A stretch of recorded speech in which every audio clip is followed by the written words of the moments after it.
ॐ वंशीविभूषितकरान्नवनीरदाभात् पीताम्बरादरुणबिम्बफलाधरोष्ठात् पूर्णेन्दुसुन्दरमुखादरविन्दनेत्रात् कृष्णात् परं किमपि तत्त्वमहं न जाने। शङ्करं शङ्कराचार्यं केशवं बादरायणं सूत्रभाष्यकृतौ वन्दे भगवन्तौ पुनः पुनः। ईश्वरो गुरुरात्मेति मूर्तिभेदविभागिने व्योमवद्व्याप्तदेहाय दक्षिणामूर्तये नमः। ॐ शान्तिः शान्तिः शान्तिः।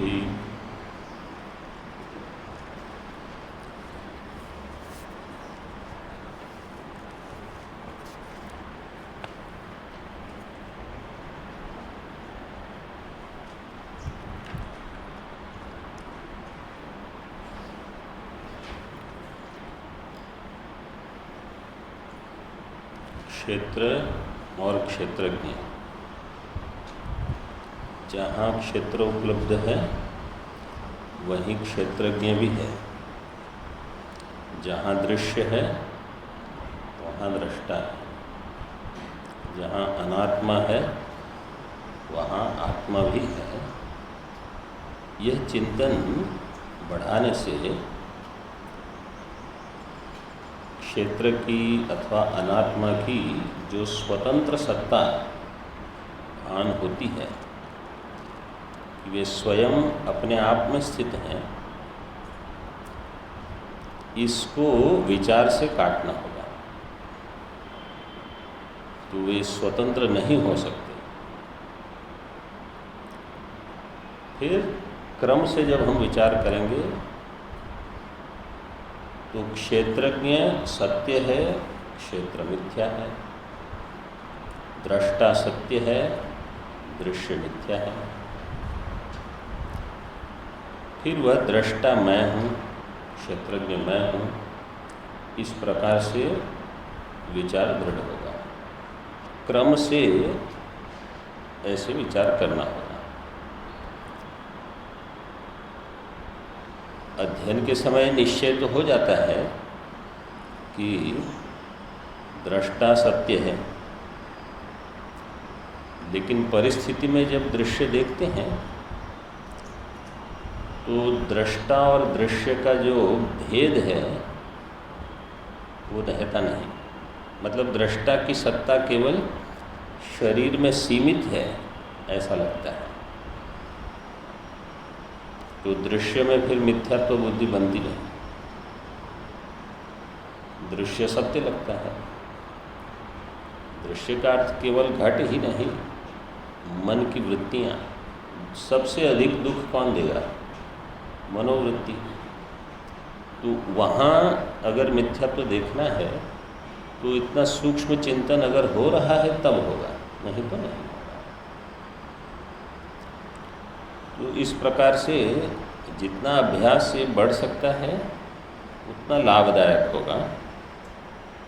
नहीं तो फिर धीरे धीरे जैसे प्रारब्धानुसार।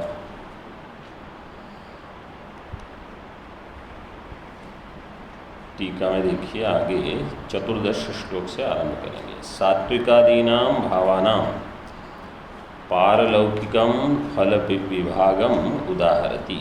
सात्विकादि जो भाव हैं, सात्विकादीनां भावानां पारलौकिकम फल विभागम,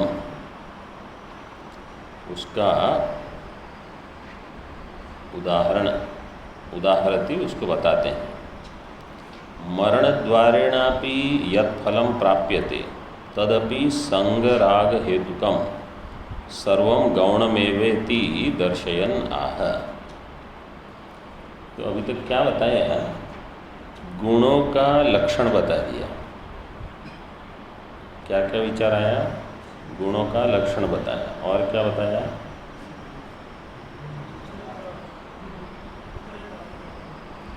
अभिवृद्धि एक हो तो दो अन्य को दबा के ही वो अपना कार्य कर सकता है। जब तक अन्य दो शांत नहीं होते कोई भी एक गुण अपना कार्य नहीं कर सकता, ये भी बताया। और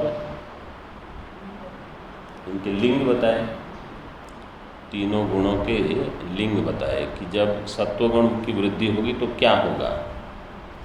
तो लिंग से, कार्य से कारण का अनुमान हो सकता है कि इस समय सत्वगुण प्रधान है, रजोगुण प्रधान है, इस प्रकार से।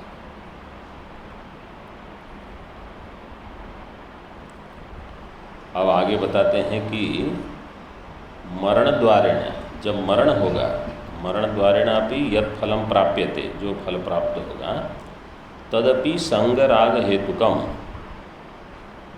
वह भी संग के कारण, रागादि के कारण, संग राग हेतुकम सर्वम गौणमेव इति दर्शयन आह। गौणम का अर्थ क्या है? जो मुख्य है कि नहीं है।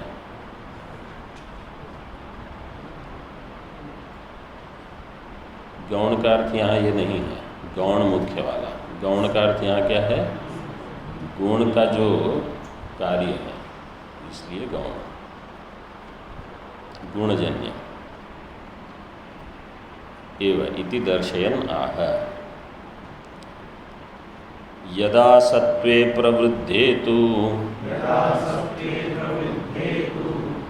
प्रलयं याति देहभृत् तदोत्तमविदान् लोका नमलान् प्रतिपद्यते।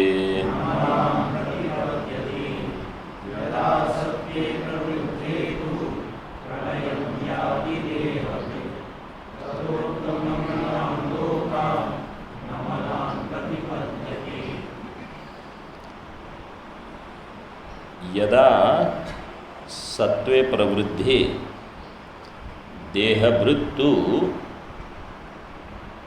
प्रलयं याति तदा उत्तमविदान् अमलान् लोकान् प्रतिपद्यते।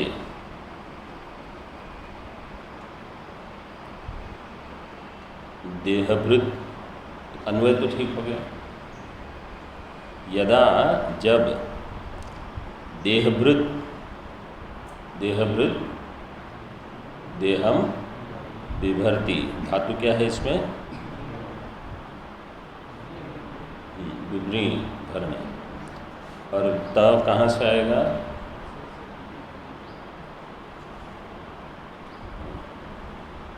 सही है। अन्य कोई उत्तर देगा? ह्रस्वस्य इति कृतित्व देहभृत। जैसे भाष्यकृत, भाष्यम करोति इति भाष्य। तो जब सत्व की प्रवृद्धि हो, अतिशय हो सत्व का, तब अगर मृत्यु होती है, प्रलयम याति का अर्थ है मरणम प्राप्नोति, तदा, तो उस देहधारी की क्या गति होगी? उत्तम विदान अमलान लोकान प्रतिपद्यते। उत्तम विदान का अर्थ है जो उपासक हैं वह जिस लोक को प्राप्त करेंगे, जैसे हिरण्यगर्भ आदि के लोक को, इस लोक को यह प्राप्त करेगा सत्व की वृद्धि होने पर।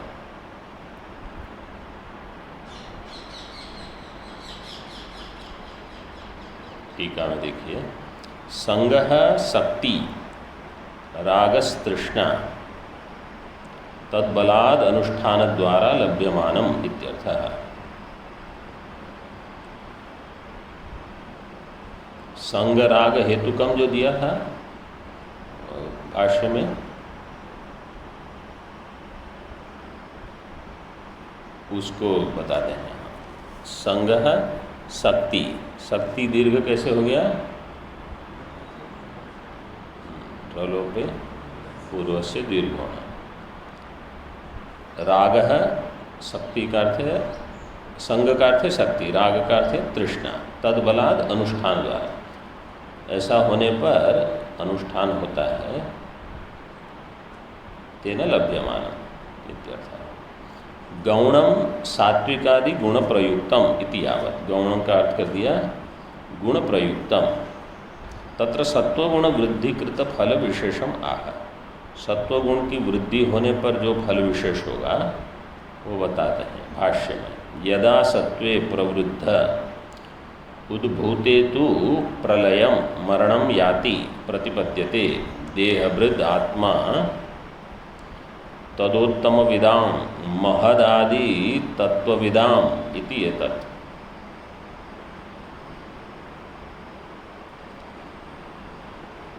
जब सत्व की प्रवृत्ति हो, अब मृत्यु से तो जोड़ने का प्रयोजन क्या है, क्योंकि मृत्यु तो कभी भी हो जाएगी, लेकिन मृत्यु होने पर उस समय तो हम सत्वगुण आदि बढ़ा नहीं सकते अथवा रजोगुण तमोगुण कम नहीं कर सकते।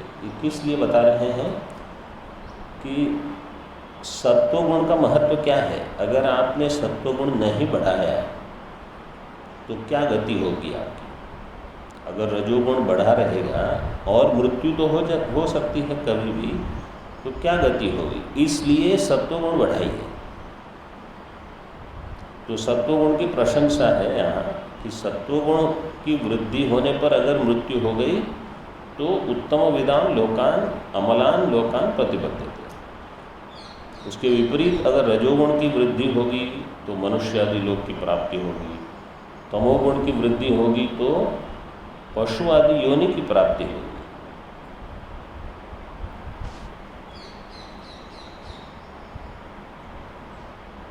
इसलिए सत्वगुण को बढ़ाना ये बताने का प्रयोजन है। सत्वे प्रवृद्धे उद्भूते तु प्रलयम मरणम याति प्रतिपद्यते देहभृत आत्मा। देहभृत आत्मा, इसका अर्थ क्या करेंगे कि मरण किसका होगा। मरण होगा देह का। मरणम याति देहभृत, लेकिन मरण जीवात्मा का नहीं, मरण देह का है, उसका आरोप होगा जीवात्मा में। देहभृत आत्मा, क्योंकि देहभृत तो स्पष्ट ही है, वो देही है, वो देह नहीं है। तदा उत्तम विदान महदादि हिरण्यगर्भादि तत्वम तत्वविदाम। तत्वविद यहाँ उपासक, जो हिरण्यगर्भ के उपासक हैं वो किस लोक को प्राप्त करेंगे, उनको ये प्राप्त कर लेंगे जब सत्व बढ़ा हुआ हो। सत्व कैसे बढ़ेगा वो तो आगे सप्तदश अष्टादश अध्याय में विस्तार से बताएंगे। लोकान अमलान मलरहितान प्रतिपद्यते प्राप्नोति इत्येतत्। मलरहित लोगों को, मलरहितान रजस तमसोर अन्यतरस्य उद्भवो मलम तेन रहितान आगम सिद्धान ब्रह्मलोकादीन इत्यर्थः। मल रहित का अर्थ है क्या नहीं होगा, रज नहीं होगा कि तम नहीं होगा, दोनों। रजस तमसोर अन्यतरस्य उद्भवो मलम, रज से भी मल होगा, तम से भी मल होगा। तेन रहितान, उससे जो रहित हो और आगम सिद्ध ऐसे ब्रह्मलोकादि की प्राप्ति होगी। श्लोक बोल लीजिए।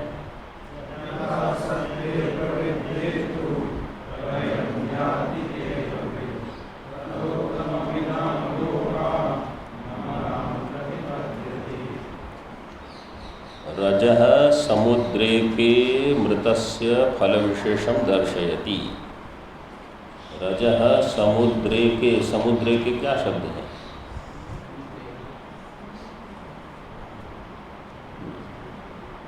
समुद्र से यहाँ कुछ लेना देना है।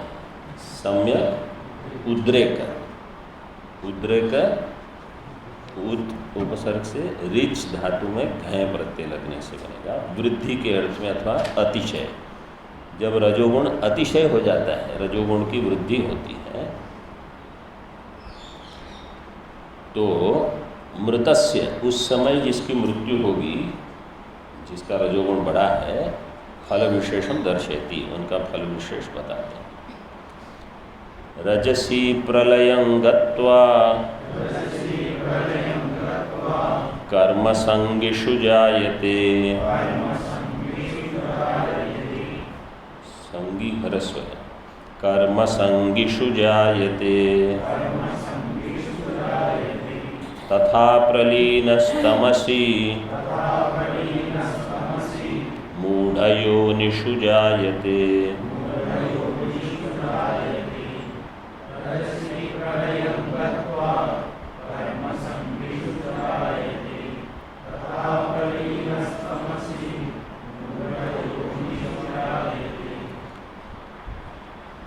पूर्वार्ध में रजोगुण का फल, उत्तरार्ध में तमोगुण का। रजसी प्रलयम गत्वा, प्रलयम क्या अर्थ है? मृत्यु। रजसी प्रलयम गत्वा कर्मसंगिषु जायते, कर्मसंगिषु योनिषु जायते, तथा तमसी प्रलीनः मूढ़ योनिषु जायते, तमोगुण बड़ा हो और मृत्यु हो जाए। ये एक विचारणीय विषय है। कभी कभी ऐसे कहते हैं कि किसी किसी की मृत्यु अगर समझो सुषुप्ति में हो जाती, सो गए और फिर उठे ही नहीं, वास्तव में तो उस समय तमोगुण सबसे अधिक रहता है, तमोगुण ही रहता है सुषुप्ति में। तो सामान्य लोगों की ऐसी समझ है कि बिल्कुल शांति से गए, लेकिन अगर इस श्लोक पर विचार करोगे, तमसी प्रलीनः मूढ़ योनिषु जायते, क्योंकि उस समय तमोगुण है और शरीर शांत हो गया। मतलब चिंतनीय विषय है। जो प्रचलित समझ है वो आवश्यक नहीं है कि वो सही हो, लोक में तो ऐसे ही विचार करते हैं। इसलिए कभी ऐसा, मतलब लोग ऐसे सोचते हैं मुझे शांति से जाना है, मैं सो जाऊं और उठूं ही नहीं, ये गलत है। सत्व बढ़ा हो और शरीर शांत हो जाए तो अच्छा है। सबसे बढ़िया तो ये है कि मैं जान लूं उसके पहले कि मैं ब्रह्म हूं। रजसी प्रलयम गत्वा, गत्वा गम धातु से मकार का लोग कैसे थोड़ा जोर, तो सभी पंखे जब चलते हैं ना तो आपको थोड़ा जोर से बोलना।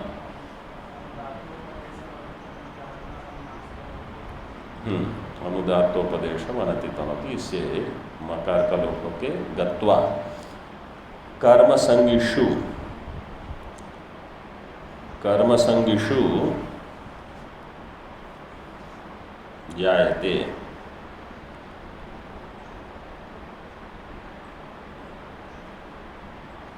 संगीन, कर्म संगीन प्रातिपदिक होगी, फिर कर्मसंगिषु तेषु सुप्य जातौ निनिस्ताच्छिल्ये।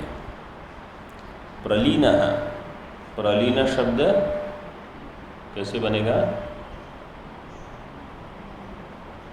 प्र उपसर्ग है, आगे लीन धातु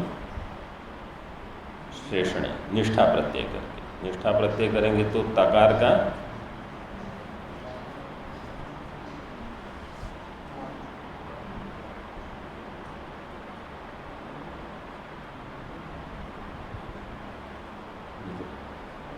अच्छा ठीक,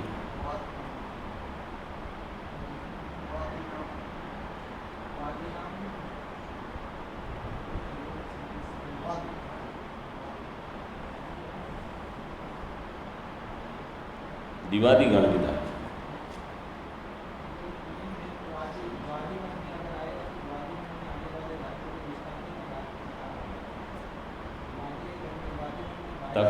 नकार है।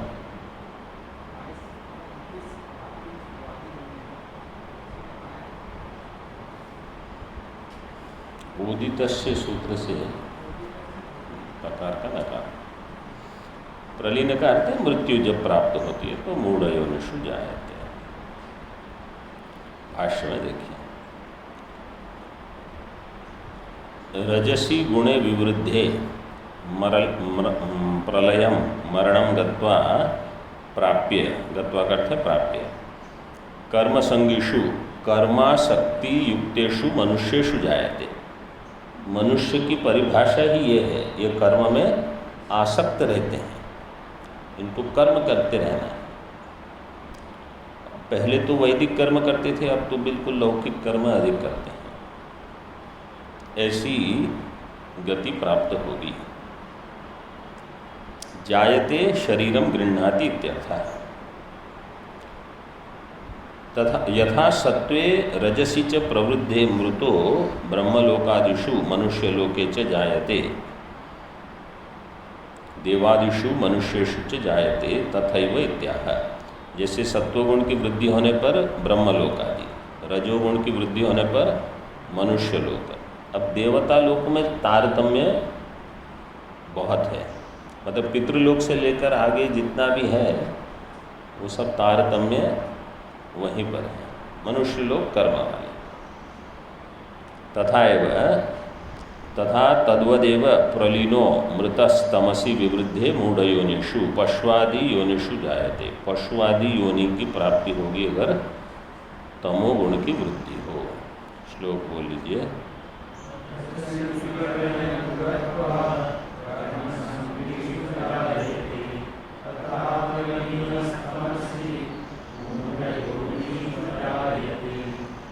भावानां फलमुक्त्वा सात्विकादीनां कर्मणां फलमाह। भावों का फल बता के, भावों का मतलब सात्विक गुण अगर उसकी वृद्धि है और जो कार्य होगा, मृत्यु होगी तो क्या होगा उसका फल बता दिया। अब सात्विकादीनां कर्मणां, उसकी कर्म, सात्विक कर्म का व्यक्तिगत सात्विक कर्म का फल क्या है, राजसिक कर्म का फल क्या है वो बताते हैं। अतीत श्लोकार्थस्यैव संक्षेप उच्यते। अतीत श्लोक के अर्थ का संक्षेप बताते हैं। कर्मणः सुकृतस्याहुः सात्विकं निर्मलं फलम् रजसस्तु फलं दुःख अज्ञानं तमसः फलम्।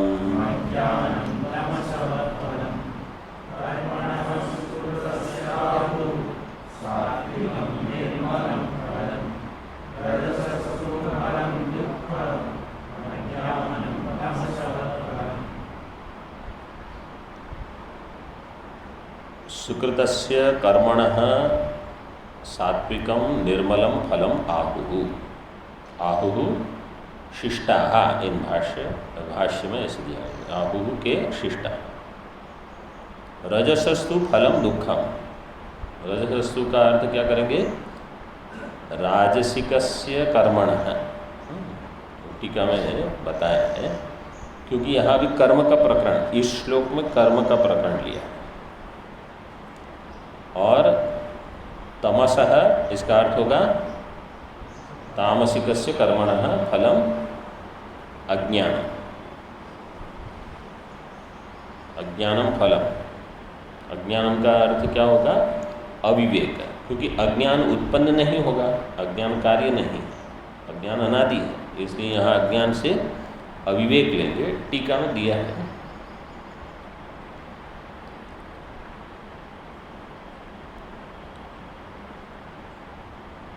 भाष्य में देखिए, टीका में देखिए, सुकृतस्य शोभनस्य कृतस्य पुण्यस्य।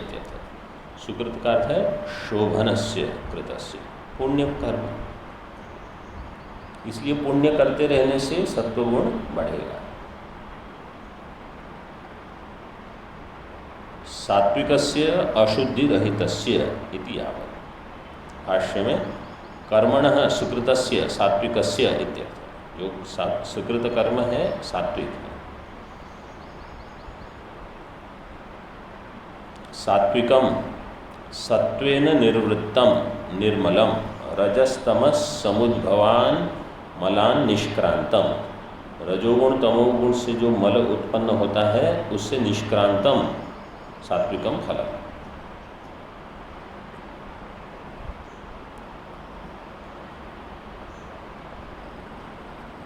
आहुहु भाष्य में आहुहु शिष्टाः सात्विकमेव निर्मलम फलम इति।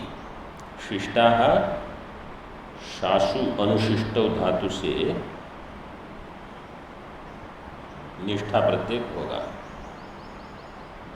शास में निष्ठा प्रत्यय, फिर हाँ शास ईदं हलो हो शिष हो जाएगा। फिर शासी वसी घसीना च शिष्टा ष्टुनाष्टु से शिष्टा। सात्विकमेव निर्मलम फलम इति आहुः। रजसस्तु फलम दुःखम। टीका में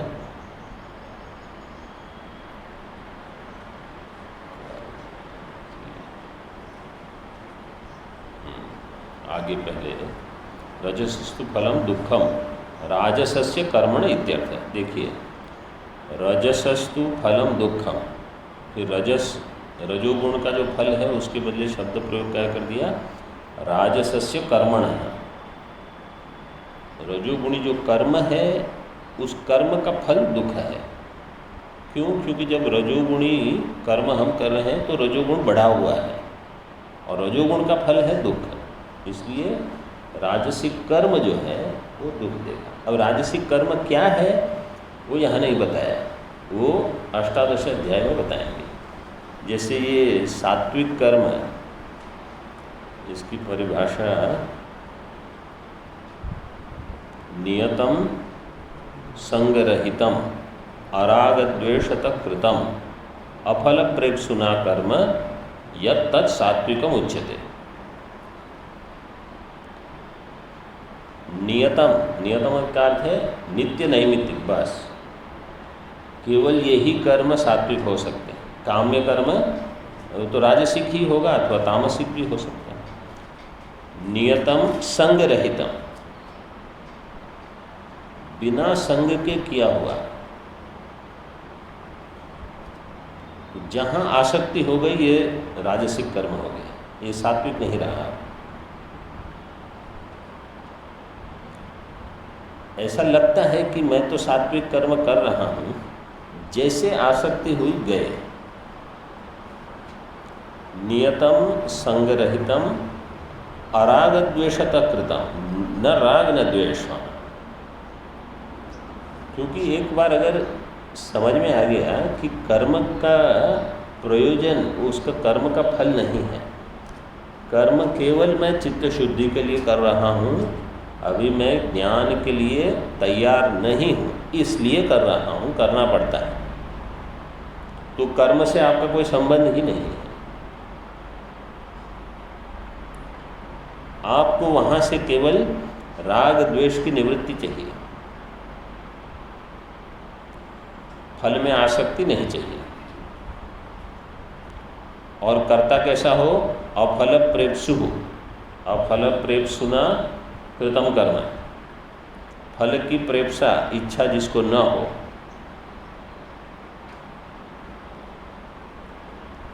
कभी ऐसा प्रश्न होता है कि ये सब चीज़ें तो भगवान पहले बताने चाहिए, अष्टादश अध्याय में बताते हैं। कर्मयोग तृतीय अध्याय है, उसके पहले अगर ये सब बता देते तो वहीं से इसका उपयोग कर सकते थे हम।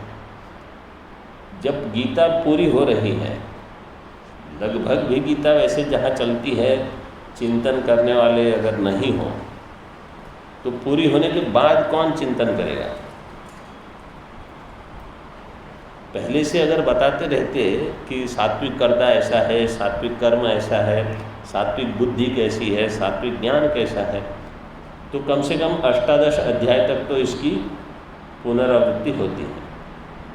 और एक भी क्या देखने में आता है कि गीता के आरंभ के जो अध्याय है वो तो थोड़े कंठस्थ हो जाते हैं। अष्टादश अध्याय और त्रयोदश अध्याय, इनको तो कंठस्थ ही बहुत कम लोग करते हैं, और अष्टादश तक पहुँचते पहुँचते ही यही विचार रहता है कि अब ये हो गई पूरी, तो लाभ किसको नहीं होगा फिर। लेकिन भगवान जैसे जो चाहते हैं वही चाहते हैं, कोई क्या करेगा। रजस शब्दस्य राजसे कर्मणि कुतो वृत्तिस्तत्र। प्रश्न कोई कर रहा है कि रजस शब्द की वृत्ति राजस कर्म में आपने कैसे कर दी। तो कहते हैं कर्माधिकारात् फलमपि दुःखमेव कारणानुरूप्यात् राजसमेव। कर्म का अधिकार चल रहा है, मतलब कर्म का ये श्लोक है वो कर्म को लेकर है, क्योंकि पूर्व में कह दिया कर्मणः सुकृतस्य, तो फलम अपि दुखम, और जब फल दुख कह दिया तो इसका अर्थ है कारणानुरूप्यात् राजसम एव कर्म। इस प्रकार से अन्वय करेंगे। ये पंक्ति स्पष्ट हो गई। कर्म का प्रकरण है, कर्माधिकारात् फलमपि दुखम, और रजसस्तु फलम दुखम कहा, ठीक है। तो रजस का अर्थ क्या करना है, रजोगुण, लेकिन फल दुख है और प्रकरण कर्म का है, इसलिए गुण से जो कर्म है राजस कर्म उसको लेना। दुखम एव दुख बहुलम सुखम एव इत्यर्थ है। केवल दुख नहीं होगा, सुख होगा, लेकिन कैसा सुख होगा, दुख बहुलम, बहुत दुख होगा, थोड़ा सुख मिल जाएगा, इसलिए हम करते हैं, हमको लगता है बहुत सुख मिला। दुख बहुत रहता है रजोगुण में। कथम इत्थम व्याख्यायते तत्राह कारणानुरूप्यात्। इस प्रकार से व्याख्या क्यों कर रहे हैं, क्योंकि कारण के अनुरूप फल होगा। तो कर्म का फल है, तो फल अगर दुख है तो उसका कारण क्या होगा, कर्म। जो कर्म कैसा होगा, राजस कर्म। पाप मिश्रस्य पुण्यस्य रजो निमित्तस्य कारणत्वात् तद अनुरोधात् फलमपि रजो निमित्तम युक्तम यथोक्तम युक्तम इत्यर्थः। पाप मिश्रित जो पुण्य है वो रजो निमित्त कारण होने से तद अनुरोधात् फल भी ऐसा ही होगा, रजो निमित्तम यथोक्तम दुख बहुलम सुखम। अज्ञानम अविवेक प्रायम दुखम तामस अधर्म फलम इत्याह। अज्ञानम अविवेक प्रायम दुखम तामस अधर्म फलम इत्याह तथा ज्ञानम तमसस्तामसस्य कर्मणो अधर्मस्य पूर्ववत्। तमस का अर्थ क्या किया, तमसः, इसका अर्थ कर रहे हैं तामसस्य कर्मणः, तामस कर्म का फल। श्लोक बोल लीजिए।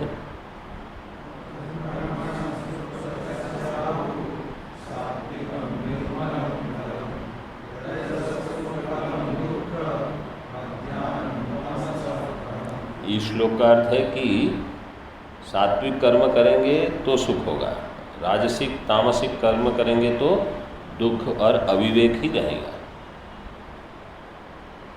जैसे पूर्व में कहा मरण के समय, इसलिए कह दिया सात्विक कर्म करने से शुभ गति होगी। यहाँ कह दिया सात्विक कर्म करने से निर्मल फल होगा, सुख होगा। विहित प्रतिषिद्ध ज्ञान कर्माणि सत्वादीनां लक्षणानि संक्षिप्य दर्शयति। विहित प्रतिषिद्ध ज्ञान और कर्म ये सत्वादि गुणों का लक्षण है, उसको संक्षेप करके बताते हैं एक श्लोक में।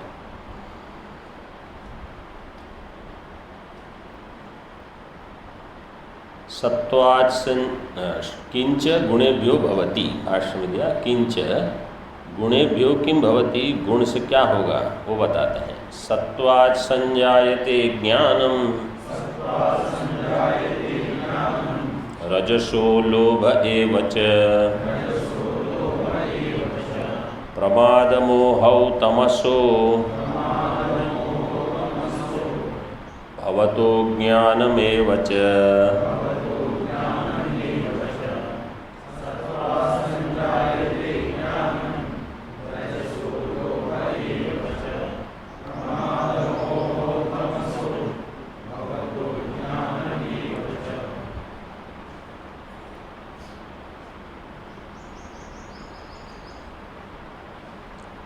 सत्वात् ज्ञानम संजायते, रजसः लोभ एव च संजायते, संजायते संजायते सम्यक जायते, और तमसः प्रमाद मोहौ भवतः अज्ञानम एव च भवति। तमोगुण से तीन चीज को बता दी।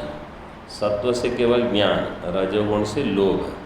देखिए रजोगुण से लोभ, आसक्ति बढ़ जाती है तो मुझे ये चाहिए।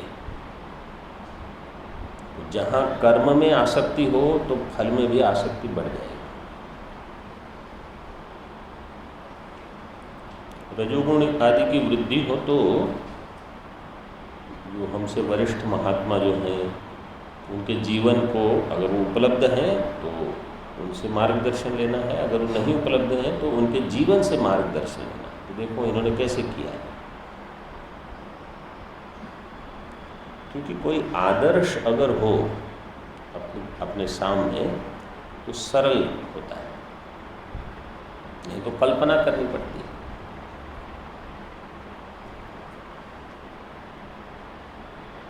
अनुपश्य यथा पूर्वे प्रतिपश्य तथा परे, पूर्व में कैसे हुआ था ऐसे ही हमें करना।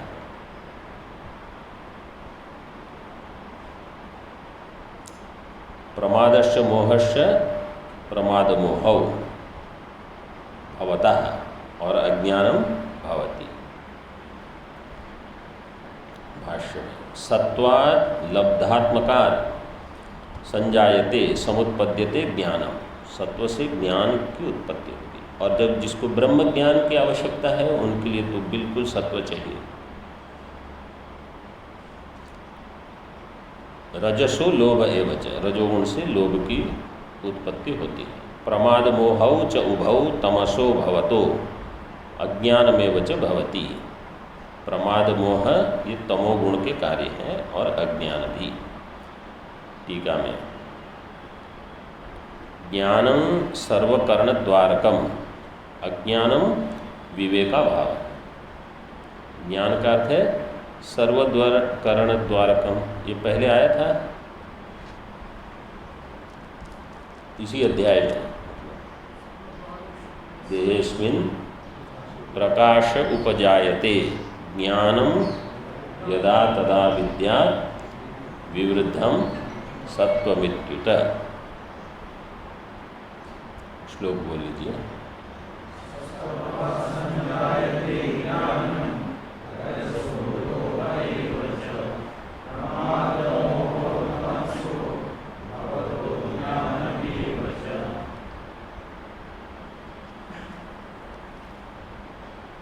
टीका में सात्विकादि ज्ञान कर्म फलान्युक्त्वा अनुक्त संग्रहार्थम सामान्येन उपसंहरति। सात्विकादि ज्ञान कर्म फल ये सब बता दिए विशेष विशेष रूप से। अब सामान्येन उपसंहार करते हैं, सभी का मिलाकर उपसंहरति। किंच ऊर्ध्वं गच्छन्ति सत्त्वस्था मध्ये तिष्ठन्ति राजसाः जगन्यगुणवृत्तस्था अधो गच्छन्ति तामसाः।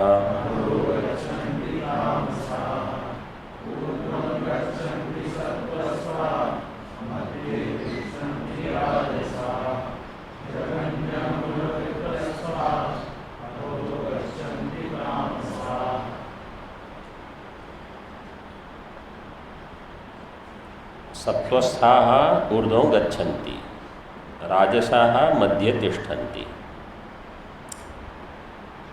जगन्यगुणवृत्तस्थाः तामसाः अधो गच्छन्ति।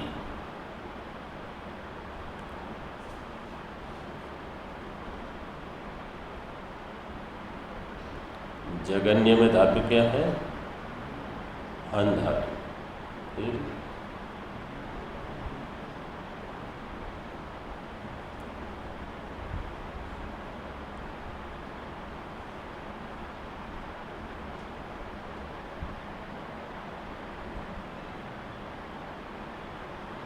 ये प्रत्यय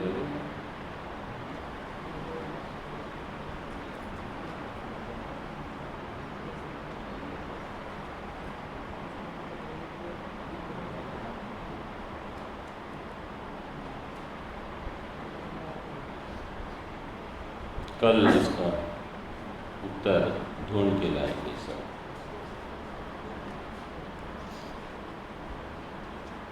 भाष्य में देखिए, ऊर्ध्वं गच्छन्ति देवलोकादिषु उत्पद्यन्ते सत्वस्थाः सत्वगुणवृत्तस्थाः। पहले बता दिया उत्तमल विदान लोकान अमलान प्रतिपद्यते, उसी को कहते हैं देवलोकादिषु। ऊर्ध्वं गच्छन्ति जो ऊपर जाते हैं, ऊपर के लोक में।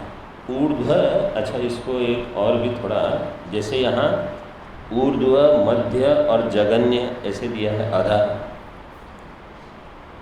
तो साधारण हम कैसे सोचते हैं कि 14 लोक जो हैं वैसे एक बड़ी बिल्डिंग होगी, उसमें कुछ ऊपर कुछ मध्य में और कुछ, ऐसा नहीं है। ये ऊर्ध्वादि जो शब्द हैं, लोक ऊपर मध्य नीचे, ये केवल हमारी बुद्धि में ग्रहण करवाने के लिए। ऊर्ध्व का अर्थ यहाँ क्या है? जहाँ सुख की मात्रा अधिक हो, जहाँ ज्ञान की मात्रा अधिक हो, जहाँ सूक्ष्मता हो, ये है ऊर्ध्वलोक। इनके वासी जो हैं वो साधारणतः सुखी रहेंगे। मनुष्य लोक में हम क्या देखते हैं? साधारणतः लोग दुखी रहते हैं। इनको कुछ भी प्राप्त हो, पहले इनको ये बुद्धि बनती है, अच्छा उनको क्या प्राप्त हुआ, मुझे ये क्यों नहीं मिला। तो ये बस इसी में जो आपको मिला है उसका सुख नहीं होता, जो नहीं मिला उसका दुख होते रहता है। मनुष्य लोक की अथवा जो सुख मिला तो बहुत थोड़े समय तक रहेगा और तुरंत परिणत हो जाएगा दुख में। तो ऊर्ध्व लोक में ये नहीं है। मनुष्य लोक में भी जो सात्विक हैं उनमें और जो राजसिक हैं उनमें क्या भेद है? मतलब उनके भोग में।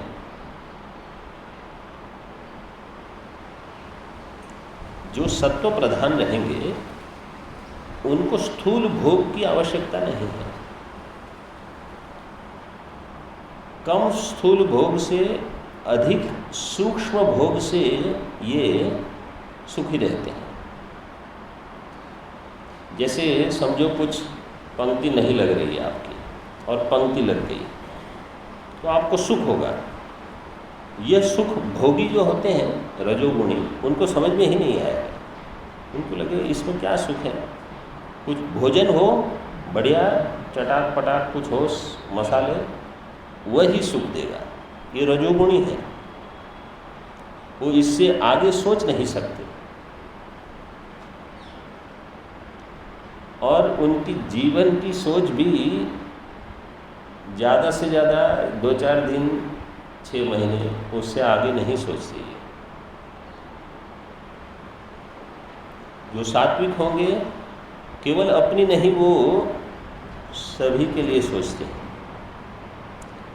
समष्टि भाव जहाँ अधिक हो, व्यष्टि भाव कम हो, वहीं सत्व तुरंत बढ़ जाएगा। जो केवल अपना ही सोचता है वो क्या है? अयम निज परो वेत्ति गणना लघु चेतसा उदार चरितानां तो उदार चरित कब हो गया? वसुधैव कुटुंबकम।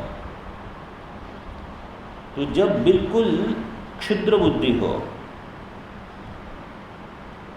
ये मेरा है, मैं इनका हूँ, इसीलिए हम काम करेंगे, आप आगे नहीं बढ़ पाओगे, सत्व नहीं बढ़ेगा।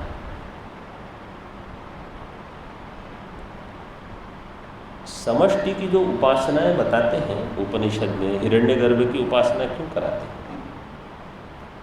इसीलिए।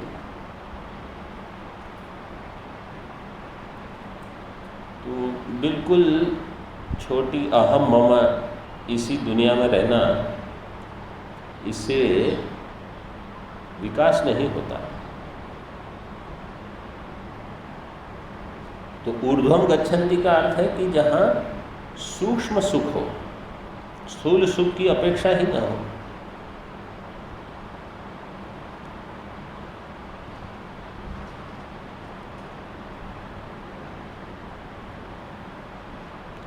जैसे कोई कहेगा इस आश्रम में जाना है तो वहाँ जाकर रहेंगे, तो स्थूल बुद्धि वाला प्रश्न क्या करेगा, वहाँ भोजन क्या मिलेगा? और सूक्ष्म बुद्धि वाला प्रश्न करेगा, वहाँ बुद्धि के लिए भोजन क्या मिलेगा? क्योंकि हम बुद्धि की तृप्ति चाहते हैं, पेट की नहीं। पेट तो कैसे भी भर ही लेंगे। चिंतन की जो सामग्री है वह अगर सूक्ष्म है तो आप समझ लो आपका कल्याण होगा वहाँ। और केवल स्थूल भोग में ही अपने आप को सीमित रखेंगे तो जैसा ये जन्म निकल गया वैसे अगले बहुत जन्म निकल जाएंगे। ओम पूर्णमदः पूर्णमिदं पूर्णात् पूर्णमुदच्यते पूर्णस्य पूर्णमादाय पूर्णमेवावशिष्यते। ओम शांति शांति शांति।